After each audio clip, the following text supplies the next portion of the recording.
Maliit itong mga loads na clamp, maliit. Papalitan ngayon natin ang malaki. Kasi yung malaking pipe po yung ating itatakbo ngayon. Malaking pipe. Ito mga loads. Ito mga loads yung ating papalit.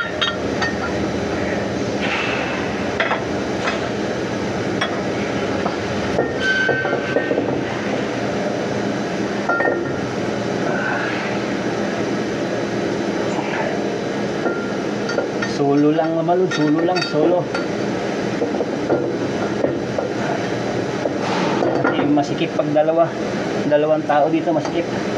Lalong hindi magagawa ang gagawin. Yan. Titan lang natin ulit. Ganito ang trabaho natin dito mga lods sa jeep ng silangan mga lods.